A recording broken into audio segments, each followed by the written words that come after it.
할렐루야.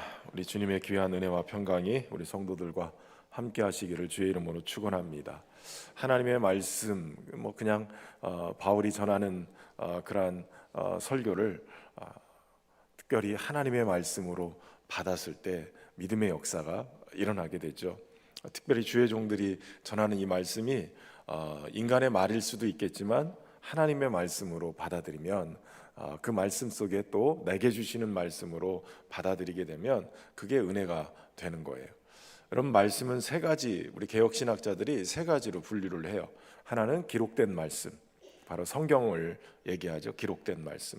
그리고 두 번째 말씀은 선포된 말씀. 선포된 말씀은 바로 설교를 얘기를 해요. 주의 종들을 통해서 말씀을 해석하고 또 선포하는 말씀. 그리고 말씀이신 예수 그리스도, 예수님이 곧 말씀이시다. 그러니까 이 세 가지를 통해서 하나님의 말씀 우리에게 다가오는 거예요. 그래서 성령께서 우리가 하나님의 말씀을 읽고 듣고 이럴 때 성경에 기록된 말씀이 나에게 확 다가오게 만들어요. 그 말씀은 창조의 말씀이에요. 구원의 말씀이고 능력의 말씀이죠. 그래서 그 말씀이 탁 읽혀지고 들려지고 깨달아지고 그럴 때 그때 우리 안에서 막 변화가 일어나기 시작해.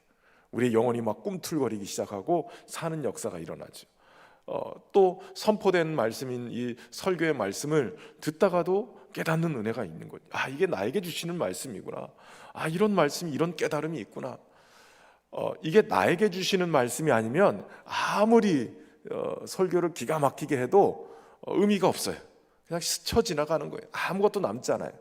그러나 나에게 주시는 말씀으로 확 다가올 때, 그때 내가 말씀과 함께 만나게 되고 내 심령이 말씀 안에서 박스파크가 일어나면서 변화 역사가 일어나게 되는 거예요. 그리고 그 기록된 말씀이나 선포된 말씀의 최종 결론은 어디냐면 말씀이신 예수 그리스도예요. 그래서 기록된 말씀을 아무리 풀이를 잘해주고 아무리 설교를 기가 막히게 해도 그 속에 예수님이 빠져 있으면 그 설교나 그 말씀 풀이, 비유 풀이 하는 모든 것은 다 가짜예요. 이 말씀이, 이 설교가, 이 기록된 말씀의 해석이 맞느냐 틀리느냐, 이게 진짜냐 가짜냐, 이거는 결론이 예수 그리스도께로 향하고 있는가, 아니 예수 그리스도가 더 분명하게 보여지고 있느냐, 이거예요. 여러분, 그래서 분별을 잘 하셔야 돼. 아무리 비유풀이를 잘하고 아무리 성경 공부를 막 해서 기가 막힌 결론이 나온다 할지라도 결론이 예수 그리스도가 빠지고 예수 그리스도가 아닌 다른 것으로 대처가 돼 있다면 그것은 다 이단이고 사기. 설교도 마찬가지예요. 여러분, 설교도 항상 예수 그리스도가 드러나야 돼. 그렇지 않으면 그 설교는 약장사하고 똑같아요.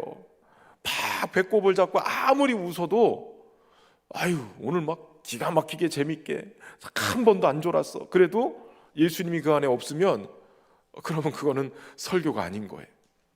전 소망하기는 오늘 졸더라도 마지막에 예수님 이러고선 여러분들이 깨어난다면 성공하는 거예요. 하나님의 말씀이신 예수 그리스도를 꼭 만나는 은혜가 있기를 주의 이름으로 축원합니다. 부활하신 주님, 말씀이 육신이 되셔서 하나님의 뜻을 완전히 이루시고 성취하시고 죽으셨다가 다시 부활하신 예수님, 그 부활하신 예수님을 사도 바울은 다메섹으로 가는 도상에서 만났어요. 다메섹으로 가는 이유를 너무 잘 알잖아요. 믿는 자들을 핍박하고 잡아서 죽이려고 하는 그러한 이유였어요. 그런데 그 원수된, 교회를 핍박하고 예수님을 박해했던 그 원수된 바울을 예수님이, 부활하신 예수님이 빛 가운데 찾아가시죠. 그 속에서 그동안 본인이 가말리엘의 문화에서 그렇게 배워왔던 모든 학문이, 사람을 죽이고 율법주의가 사람을 죽이고 그렇게 박해했던 그 모든 것이 완전히 무너지는 경험을 그 속에 하는 거예요. 빛 가운데 만나신 예수님, 부활하신 주님, 말씀하시는 예수님, 그 예수님을 만나고 난 다음에 바울은 인생의 방향이 완전히 바뀌어요. 박해하는 자에서 복음을 위해서 목숨을 아끼지 않는 그런 충성된 일꾼으로 바뀌게 되어져요. 왜요? 부활하신 생명이신 말씀이신 주님을 만났기 때문에 그래요. 저는 소망하기는 우리 성도들이 오늘 말씀 속에서 그 주님을 꼭 만나고 여러분의 인생이 뒤집어지는 역사가 있길 바랍니다.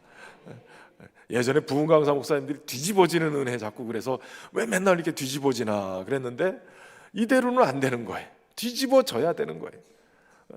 너무 익숙해져 있고 너무 습관이 들어있고 너무나도 안일하게 빠져있는 그 속에서 완전히 새롭게 뒤집어져야 은혜의 역사가 일어나는 거죠. 그럼 그런 은혜가 있기를 주의 이름으로 축원합니다. 바울은 얼마든지 무죄방면될 수 있었어요. 로마의 법에 의해서는 전혀 죄를 밝혀낼 수가 없었거든요. 그런데 그 무죄방면될 수 있는 그런 상황에서도 바울은 도리어 로마의 가이사에게 항소함으로 그래서 로마로 압송될 수밖에 없는 상황에 처하게 되어져요. 아그리빠가 변론의 기회를 줄 때 거절하지 않고 자기가 만난 예수님을 증거했고 그도 나처럼 예수님 믿었으면 좋겠다. 벨릭스와 함께 그렇게 증언하라고 할 때 전도하는 것을 열심히 했거든요. 그래서 나와 같이 되기를 원한다. 이 말은 지금 자신이 잡혀서 마치 피고인처럼 그렇게 압박을 받고 있다 할지라도 나와 같이 이 세살에 매인 것 외에는 나와 같이 되기를 원한다. 그 얘기는 내가 예수 그리스도를 나의 구주로 믿고 사는 것이 만족스럽다. 내가 지금 예수님 믿고 사는 것이 최고의 선택이다. 이런 고백이 담겨져 있는 거예요. 여러분 어떠세요? 교회 다니는 게 막 후회가 되시는 분들이 계세요. 아니면 예수님을 믿고 나서 자꾸 어려운 일들이 터지는데 괜히 믿을 걸 그랬나? 이렇게 후회가 올 때가 있으세요? 여러분의 인생의 선택이 어때요? 내가 예수님 믿기를 잘했다. 내가 가장 잘한 것은 하나님의 자녀가 되는 것이다. 예? 요즘 그 찬양 있잖아요. 나는 주를 섬기는 것에 후회가 없습니다. 후회가 없는 인생이어야 돼. 바울은 바로 그랬어요. 나는 후회는 고사하고 너무나도 예수님 때문에 행복하다 이거예요. 그러니까 나와 같이 되기를 원합니다. 예전에 저 청북교회 있을 때 하여튼 약장사들 참 감당을 못할 정도로 얼마나 교회에서 주보를 딱 낼 때 교우 동정 뭐 이런 거 내잖아요. 그러면 어디 입원했습니다라고 환자들 이렇게 명단을 쫙 냈었거든요. 기도해 주라고. 혹시라도 문병 갈 분들 있으면 문병 가라고. 그런데 어느 날부터 이 주보에 제발 좀 내지 말라고 막 항의 전화가 들어왔어요. 왜냐하면 이 주보의 내용을 보고 환자들한테 연락을 해가지고 찾아가는 분들이 생긴 거예요. 한마디로 얘기하면 약장사들.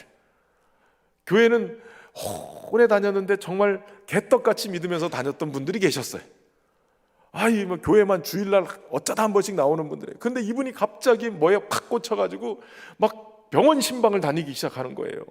교역자 없이 혼자서. 내가 뭘 약장사를 하는데 이 약이 기가 막히다. 그래가지고 이 약을 먹으면 암병도 낫는단다. 이러면서 그러는데 교인들이 막 너무 찾아오고 전화를 해야 되니까 제발 주보에 내지 말라고 교회로 항의 전화가 오는 거예요. 그래서 교역자들이 가가지고 이분하고 막 따졌어요. 이분뿐만 아니라 포섭된 또 몇 명이 또 있었어요. 이분들이 얼마나 열심인지 교회를 완전히 막 다 뒤집어 놨어요.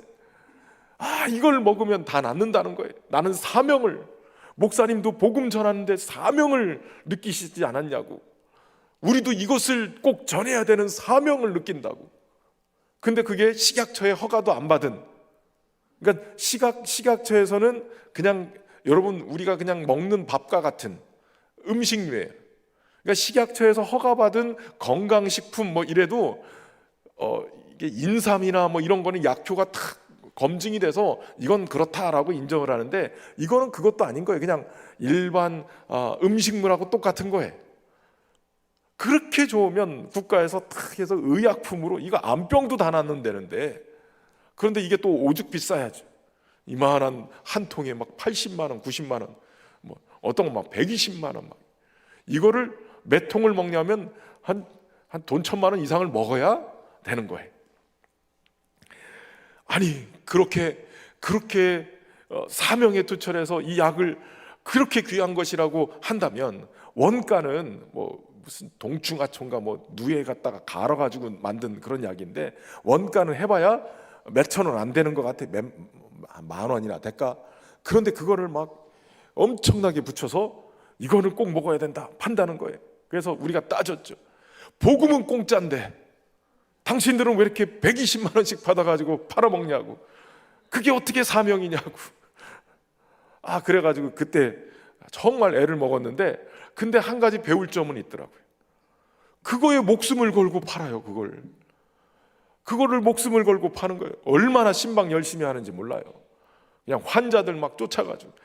그러니까 거기에 어쩔 수 없이 팔아먹기도 하겠지만, 그 모습을 보면서 야, 믿는 자들이 내가 만난 예수님, 나를 변화시킨 예수님, 생명이신 예수님, 복음을 전하는데 저 정도 열심은 있어야 되지 않을까? 목사가 매달려도 뭐 감당을 못할 정도로 그냥 막 목숨 걸고 그렇게 하는 걸 보면서 도전을 많이 받았어요. 이단들도 얼마나 열심인지 몰라요.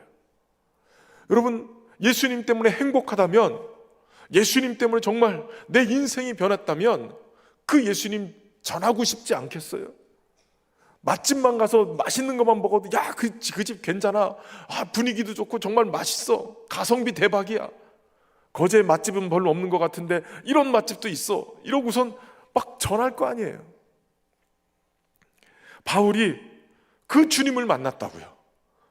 그 주님을 만났기 때문에 고난도 어떤 어려움도 다 뚫고 나가면서 끝까지 복음을 전하는 거예요.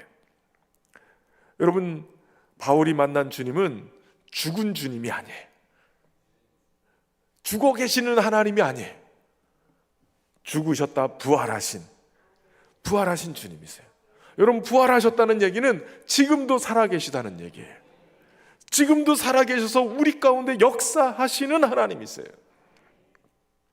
바울이 나와 같이 되기를 원한다는 것은 내가 진리를 통해서 하나님의 자녀가 됐다는 얘기고, 내가 예수님 믿어서 영생을 소유한 자가 됐다는 얘기고, 내가 하나님의 자녀가 되어져서 하나님 나라를 유업으로 이어받을 하나님 나라의 시민이다라는 것을 자랑하고 있는 거예요.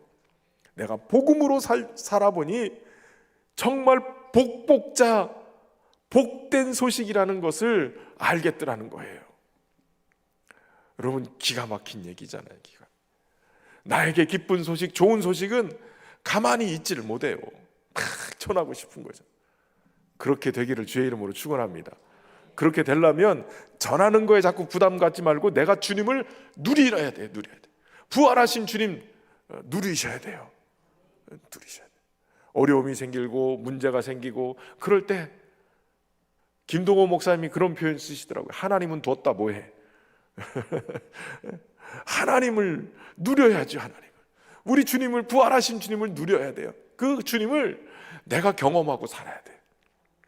하나님 다른 건 모르겠는데 주님이 치료하시는 하나님인 걸 내가 믿습니다. 물론 약으로도 현대의학이 너무 좋기 때문에, 그러나 그것으로 치료가 안 되는 경우도 있고 여러 가지 어려움이 있는데 주님은 치료하시는 여호와라 하셨습니다.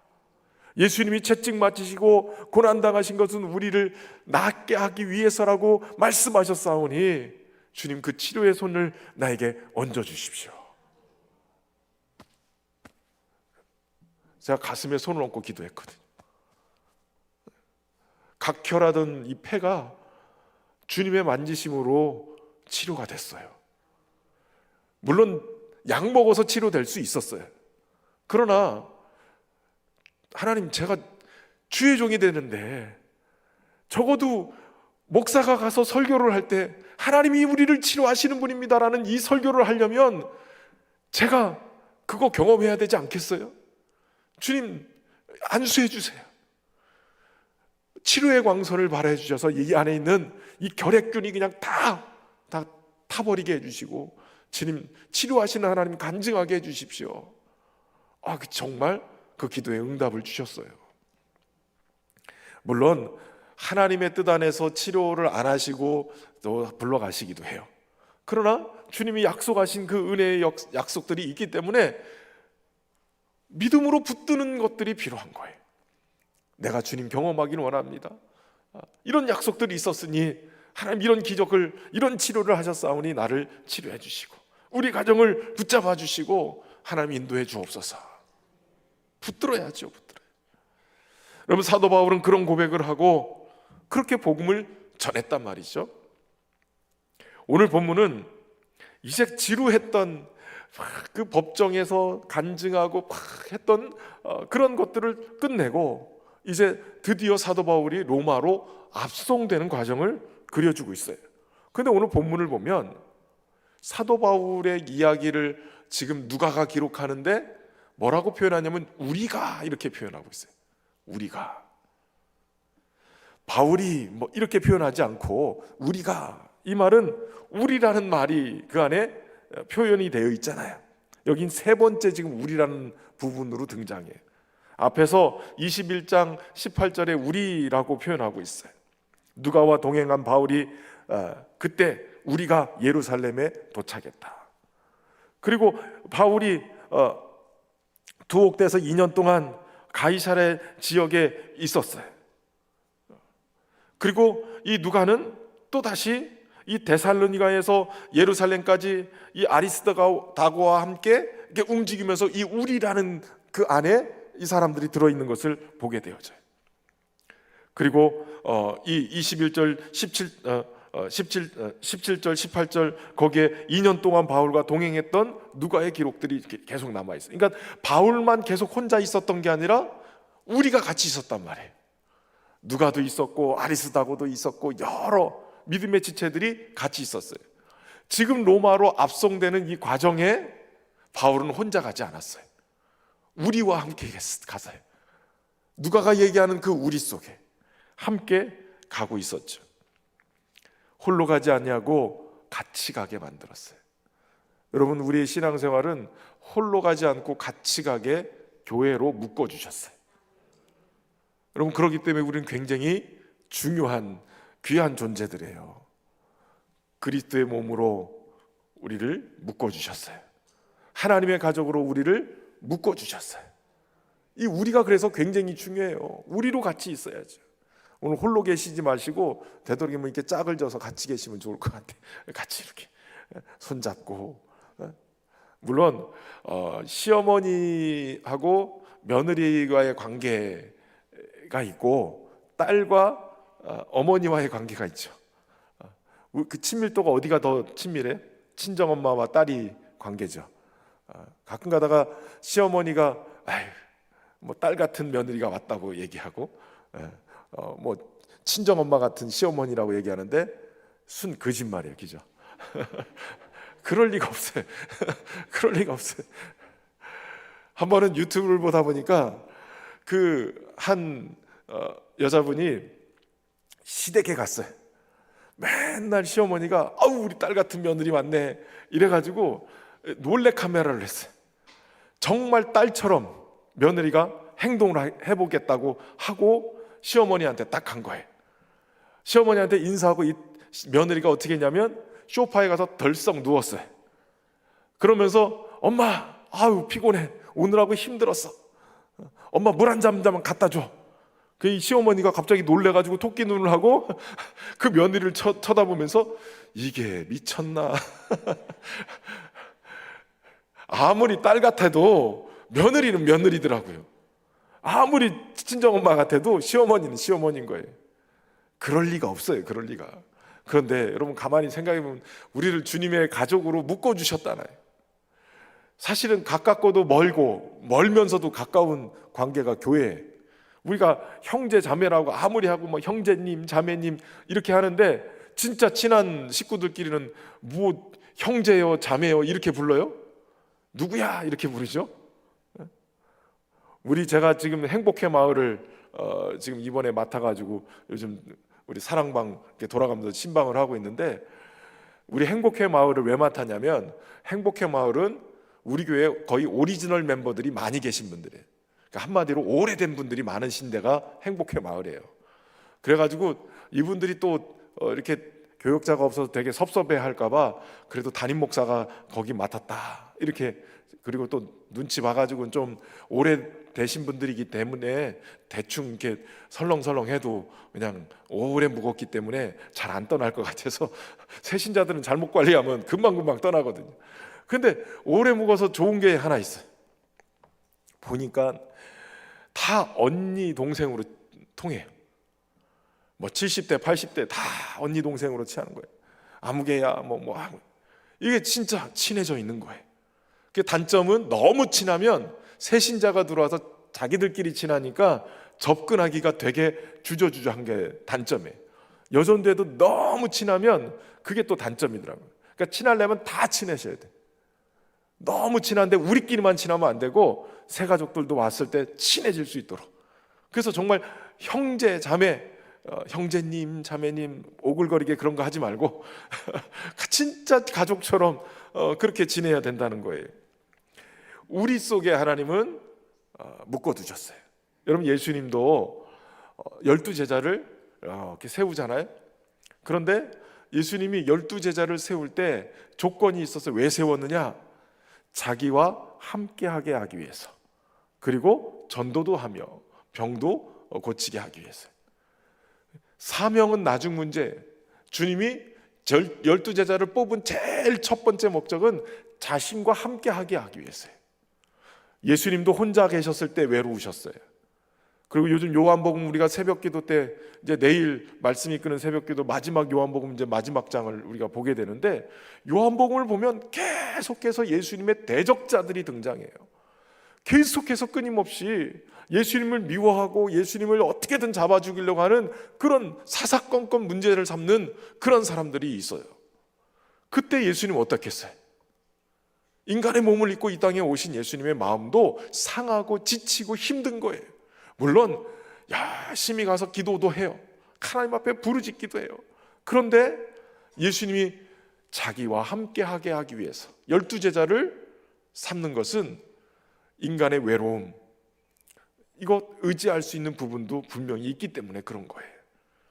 여러분, 우리를 주님이 교회로 묶어주신 거예요.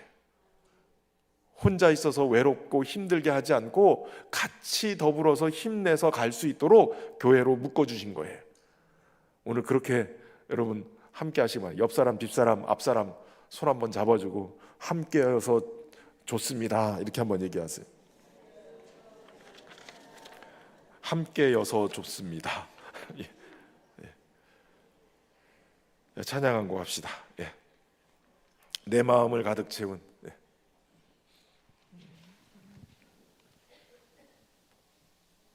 좀 썰렁하세요?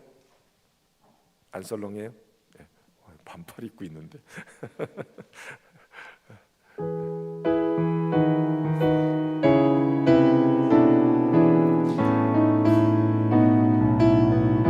내 마음을 가득 채운, 내 마음을 가득 채운 사랑의 찬양과 찬양, 어떻게 표현할 수 있나?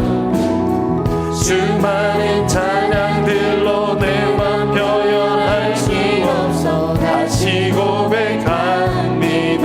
다시 한번 내 마음을 가득 채운, 내 마음을 가득 채운 주의 찬양과 사랑, 어떻게 표현할 수 있나? 수많은 찬양들로 내 맘 표현할 수 없어 다시 고백합니다. 주 사랑해요. 주 사랑해요. 내 맘 다하여 말도 다 할 수 없어. 주 찬양해요. 찬양 받아 주소서. 수많은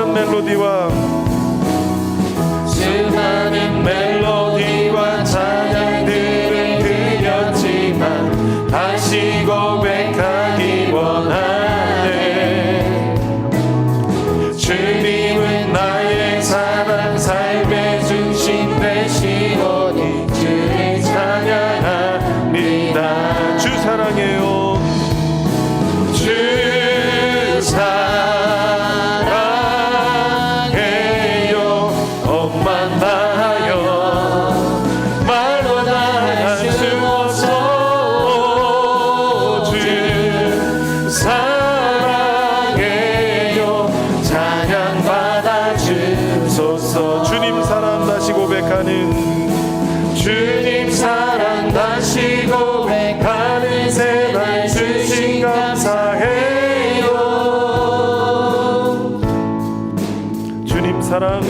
주님 사랑하시 고백하는 사날 주신 감사해요. 주님 사랑하시 고백하는 주님 사랑하시 고백하는 찬양 주신 감사해요.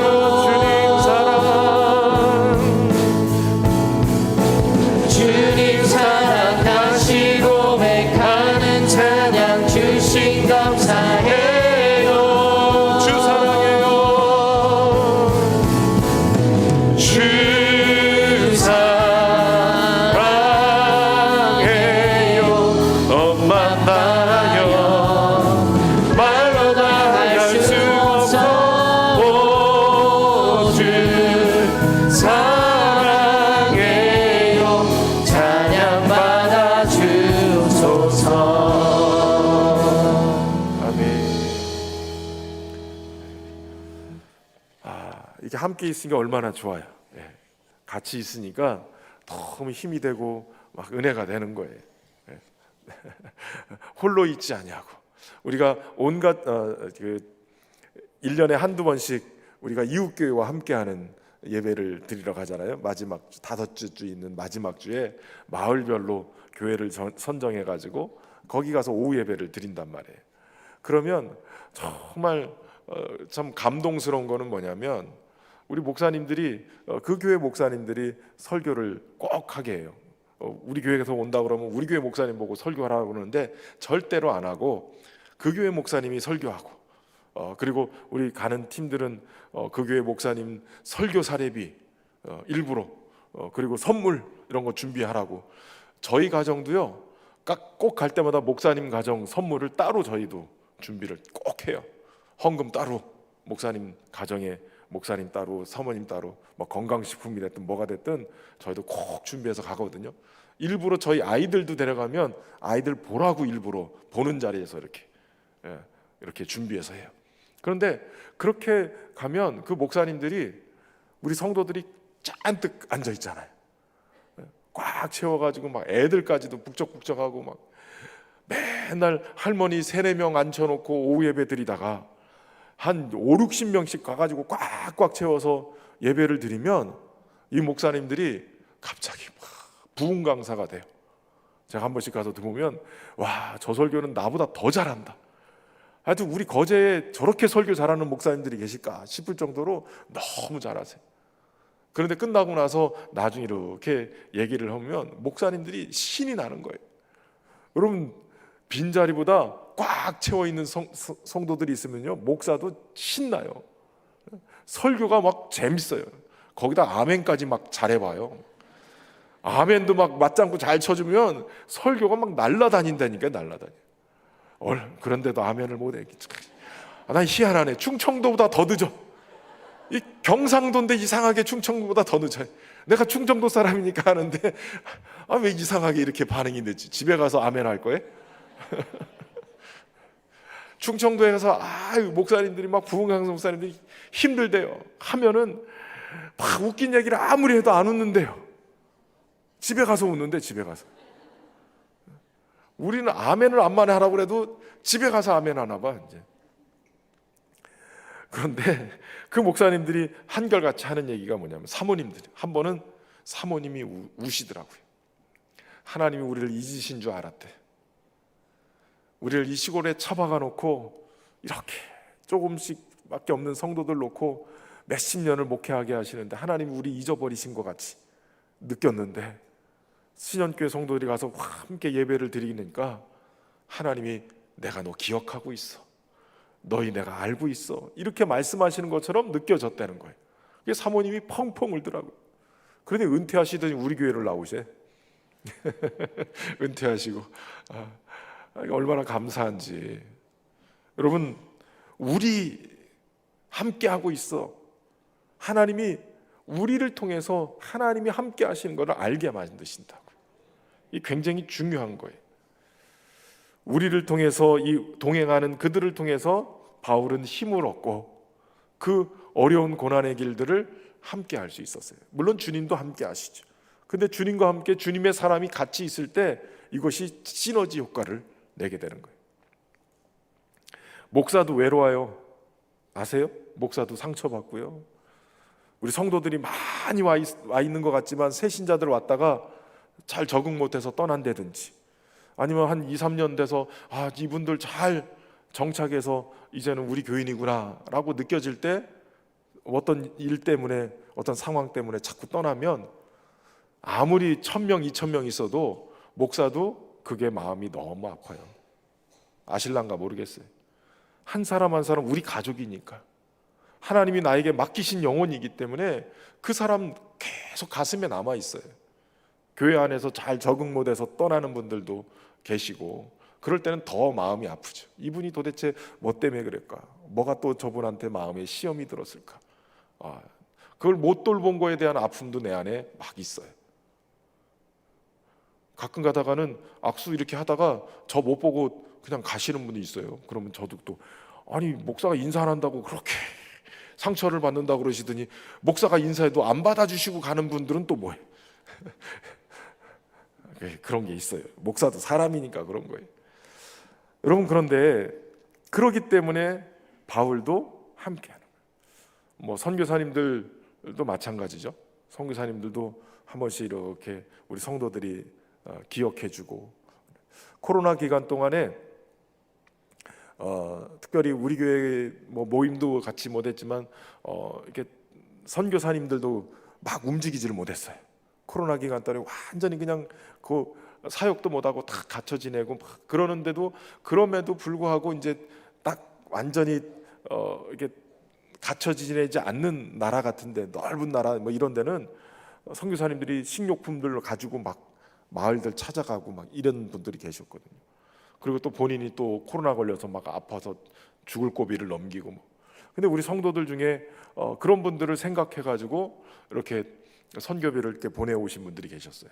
그래서 그런 분들을 제가 일부러 연락해 가지고 이번에는 이게 이런 것 때문에 되게 어려웠으니까 이번에는 성탄절 뭐 요때 되면 성탄절 우리 가족들 식사하시라고 이렇게 선교비를 막 몇 가정을 이렇게 보내준 적이 있어요. 그러면 이분들은 신현교회가 우리를 잊지 않고 기억하고 있구나, 이게 얼마나 힘이 되는지 모른다는 거예요. 그 타국에서 지치고 힘들 때 하나님이 마치 내가 너 기억하고 있어 이렇게 하는 것처럼 그렇게 느껴진다는 거예요. 옆 사람 손잡고 한번, 내가 너 기억하고 있어 이렇게 한번 얘기해 주세요. 이게 주님이 하시는 것처럼 하셔야 돼요. 째려보면서 내가 너 기억하고 있어 이러면 이거 무슨 원수 맺은 것처럼 하시면 안 되고 우리를 주신 게 이게 얼마나 귀한 건지요. 바울은 바로 그렇게 미결수, 아직 확정되지 않았지만 죄수이면서도 미결수 아직 확정되지 않았어요. 그러나 또 자유인은 아니에요. 그러나 로마 군인에 이끌려서 압송돼서 갑니다. 그 신분으로 배에 오르게 되어져요. 그동안 아마 가이사라에 있었기 때문에 가이사라에서부터 출발해서 배를 타고 올라갔을 거예요. 지도를 한번 보여주실래요? 자, 보면 예루살렘 옆에 이쪽 끝에 예루살렘 옆에 가이사라가 있죠. 그리고 그 위로 이제 시돈으로 올라가요. 그래서 구브로 섬을 끼고 돌아서 저 위에 무나라는 곳으로 가고 그리고 니도라는 곳으로 가서 내려와서 이 그레데 섬, 밑에가 그레데 섬이에요. 아래를 끼고 돌면서 미항이라는 곳에 가게 되죠. 그런데 이 베니스가 아니라 이 그곳에서 겨울나기가 힘들다고 생각한 그들이 좀 어떻게 좀 더 빨리 좀 갔으면 좋겠다. 그래서 바울은 말리는데 이 선주와 이 선장은 괜찮다, 가자 이러고선 가다가 미항에서부터 출발해서 멜리데 섬 가는 도중에 어떻게 돼요? 유라굴로라는 그러한 광풍을 만나게 돼요. 거기서 그러면서 그들이 어느 순간인가 정말 절대절명의 위기를 맞게 되어지죠. 사실 이 과정을 보면 사도 바울은 이 아드레아무떼노를 타고 가는 이런 모든 과정들 속에서 무엇보다도 이 금식하는 절기가 이미 지났기 때문에 항해하기가 위태롭다 하면서 말려요. 사실 죄수의 신분인데, 그런데 도리어 선장과 선주 그리고 이 백부장에게 이거 지금 항해하면 위험합니다라고 말리는 거예요. 여러분, 금식하는 절기는 유대력으로 7월 10일 대속제일을 얘기하는데, 지금 우리 양력으로 따지면 9월 20일 전후 정도 된다고 그래요. 금식하는 절기. 근데 바울이 어떻게 이게 위험한 때인 것을 알 수 있었을까요? 3차 전도 여행을 이렇게 다니면서 바울은 여러 번, 특별히 고린도후서 11장에 보면 바울이 자신이 3번 태장으로 맞고 1번 돌로 맞고 그리고 3번 파선하고 일주야를 깊은 바다에 지냈으며라고 표현하는 장면이 나와요. 그러니까 바울이 배를 타고 전도하다가 파선한 경험을 3번이나 했어요. 일주야를 깊은 바다에서 죽을 고비를 넘겼던 경험이 3번이나 있는 거예요. 그러니까 이때쯤 되면 이거 굉장히 위험하다라는 것을 바울은 전도여행을 하면서 경험한 거예요. 그런데 바울의 경고 속에서도 이들은 나름대로 자기들의 고집을 꺾지 않았어요. 백부장이 11절에 보면 선장과 선주의 말을 바울의 말보다 믿더라. 여러분, 세상은 경험을 해. 경험을 더 신뢰해. 세상은 지식을 더 신뢰해요. 세상의 것을 더 신뢰하죠. 물론 바울도 자신의 경험으로 얘기한 것일 수도 있어요. 그런데 오늘 바울은 그 자신의 경험으로 경고한 것일 수 있지만, 그러나 이 과정을 가만히 보면 그가 하물과 배뿐만 아니라 생명까지도 위험할 것을 얘기하면서 이게 자신의 삶의 자리에 함께 하시는 주님이 깨닫게 하시는 진리를 그가 선포하고 있다는 것도 알게 되어져요. 그러니까 그 삶 속에 위험을 경험하게 되는데, 일단은 선장은 배의 지휘권을 가지고 있고 선주는 배와 화물의 이 소유주죠. 그러니까 백부장은 또 이것을 진행하는 결정권을 가진 거예요. 다 리더십인데 이들의 결정은 바울의 말보다는 선장과 선주의 말을 더 신뢰하고 다.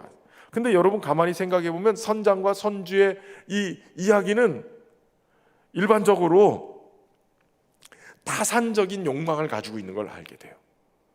여러분, 선주는 빨리 화물을 실어 나가야 이 채산성이 맞아요. 더 돈을 잘 벌 수 있어요. 선장도 마찬가지죠.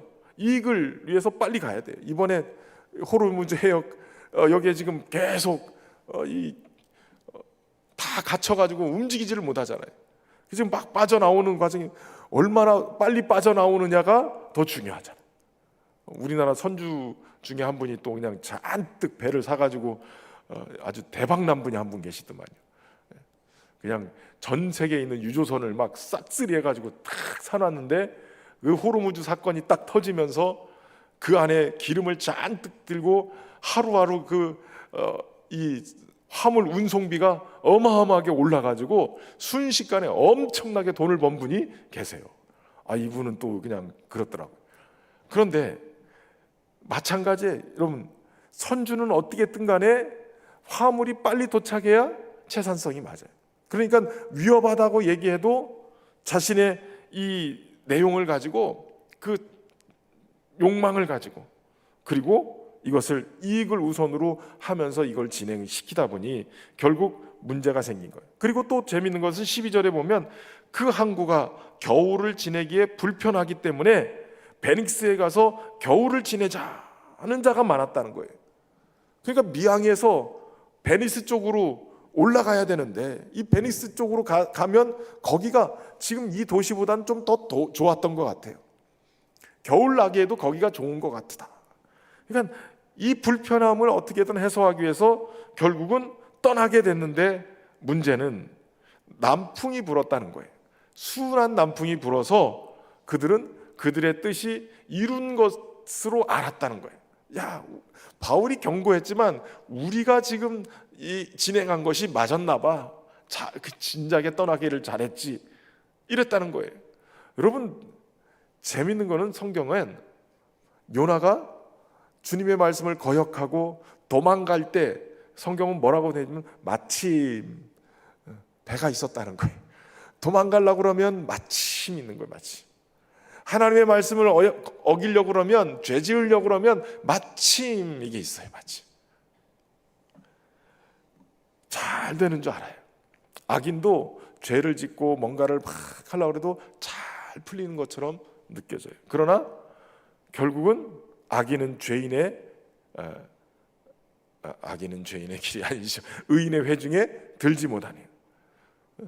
왜냐하면 껍데기는 결국은 추수하기 전까지는 똑같아요. 벼 같은 것들도 보면 안에 알곡이 있는 것과 없는 것은 겉으로는 똑같아요.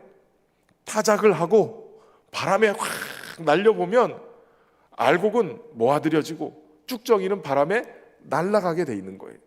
겉모습은 똑같다고요. 그래서 어찌 보면 잘 되는 것처럼 보여요. 악인이 형통하는 것처럼 보이고 잘 먹고 잘 사는 것처럼 보여요. 그러나 주님이 바람 한번, 시련의 바람 확 불고 키질 한번 하면 알곡은 모아들여지고 껍데기는 다 날아가는 인생이 되는 거예요. 의인의 회중에 들지 못하리로다.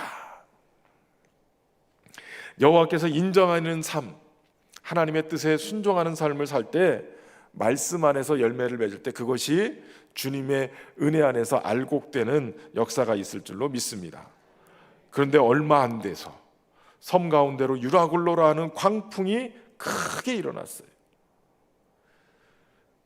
자신의 불편을 해소하고자 이익을 따라서 했던 그것이 결국은 남풍이 아니라 갑자기 불어닥친 유라굴로, 이 광풍이라고 표현해 미칠 광자 쓴 거죠. 미친 바람이 불어오는 거예요.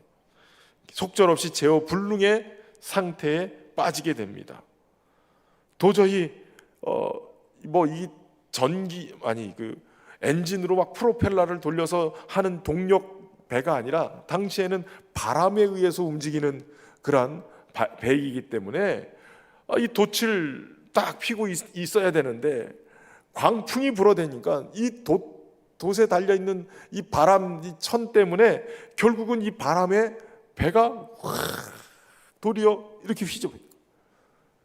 결국 그것을 내리게 되고, 그리고 혹시라도 모래톱에 배가 걸리지 않도록 배의 연장도 버리고, 그리고 화물도 던져버리고, 최후의 보류인 항해 기구들을 다 갖다 내버리는 거예요.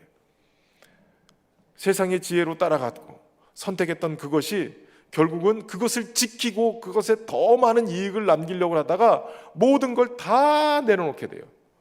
여러분 가만히 생각해 보면 우리가 그렇게 길을 쓰고 붙들고 지키려고 했던 것, 생명 앞에서는 아무것도 아닌 거예요.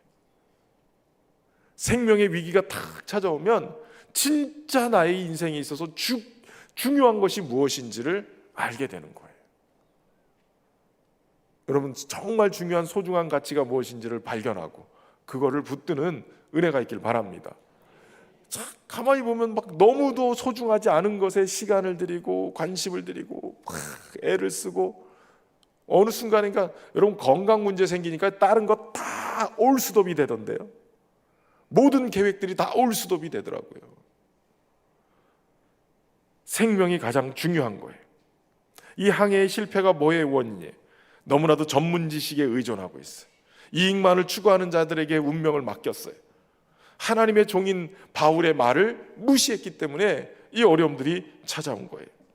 여러분 전문 지식보다도 또 세상의 욕망보다도 하나님의 말씀이 더 정확하고 더 우리의 삶을 온전하게 인도하시는 줄로 믿습니다.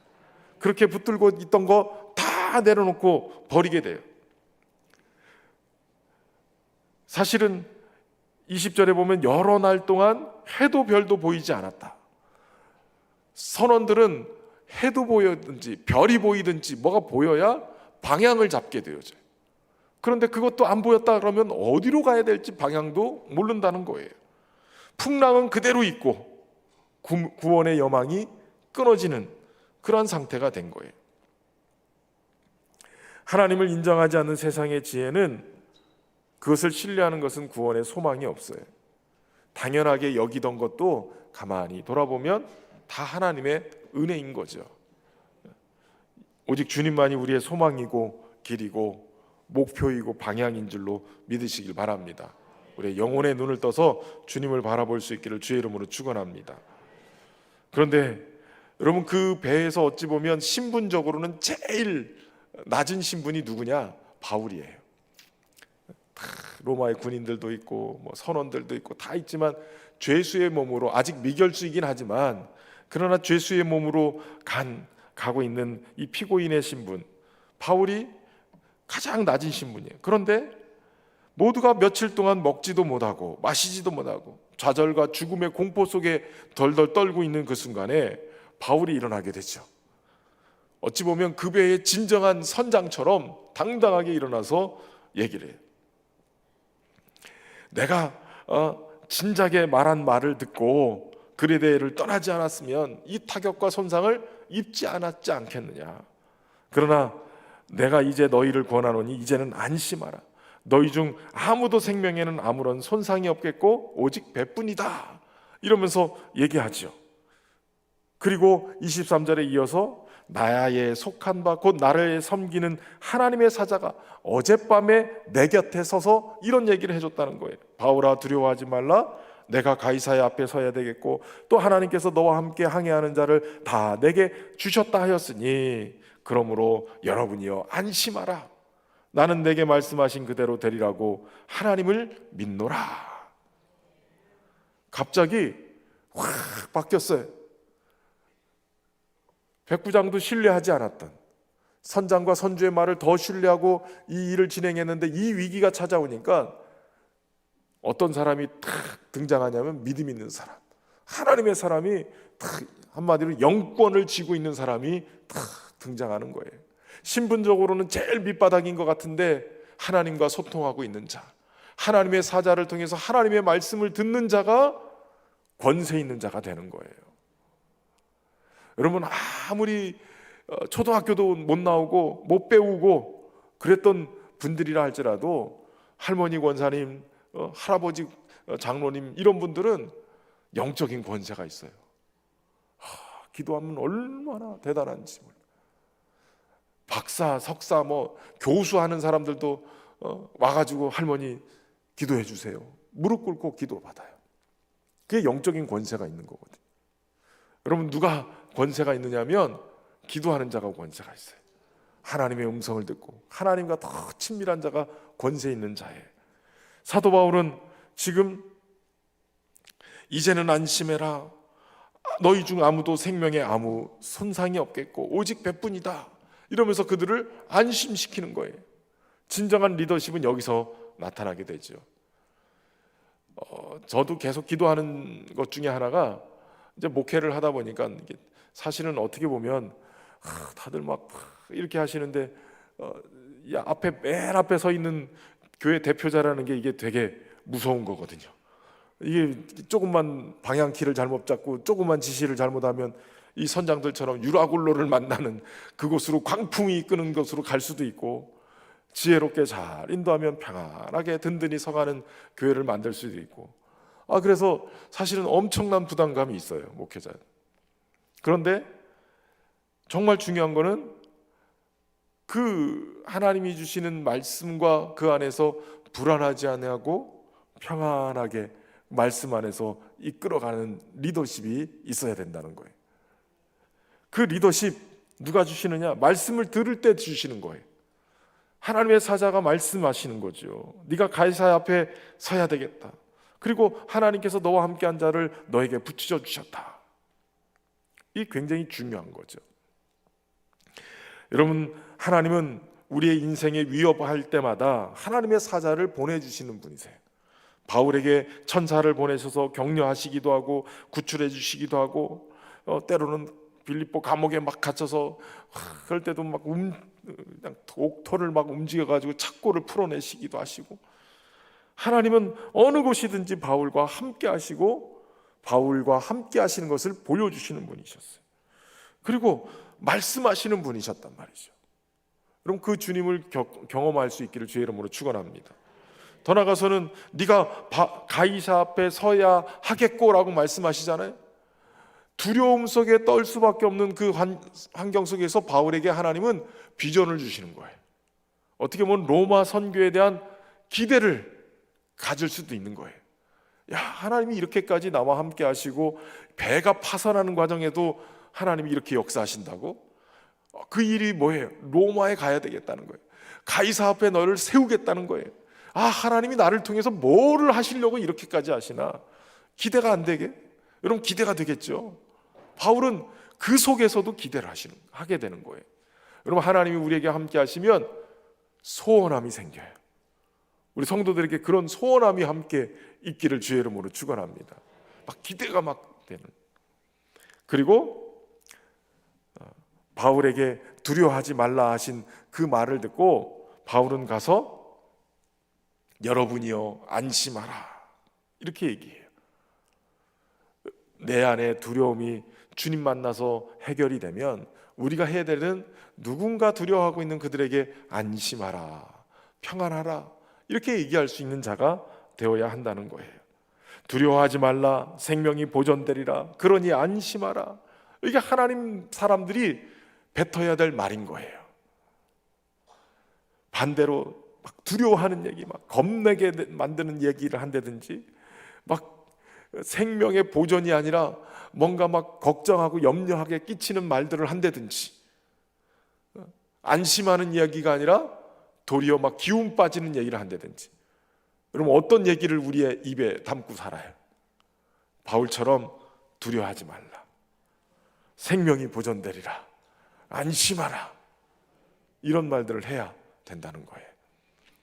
혼란스러운 세상에서, 흔들리는 배 안에서 바울은 한 치 앞도 알 수 없는 그곳에서 하나님의 사람으로 안심하라 선포했다는 거예요. 여러분, 영적으로 깨어있는 하나님의 사람들 되기를 주의 이름으로 축원합니다. 갈 길을 몰라서 헤매는 신세, 상처받은 존재, 외로운 존재, 지도자가 필요한 그들에게 깨어있는 하나님의 사람들이 그 역할을 감당하는 거예요. 어찌 보면 난파선과 같은 우리의 삶의 자리일지도 모르겠어요. 우리의 가정이, 우리의 직장이, 우리의 삶의 자리가 그 난파선처럼 막 혼란스럽고 태풍을 만나서 막 정신없이 흔들리는 것일 수도 있을 것 같아요. 그러나 바울이 흔들리지 않을 수 있었던 것은 자기와 함께 하시는 주님의 말씀을 신뢰하니까. 아무리 천사가 얘기를 해도, 하나님의 사자가 얘기를 해도 바울이 믿지 못하면 여전히 두려움 속에 있을 거예요. 하나님의 말씀을 내게 말씀하신 그대로 되리라 나는 믿노라, 그 하나님을 믿노라. 그러면 이 믿음이 중요한 거예요.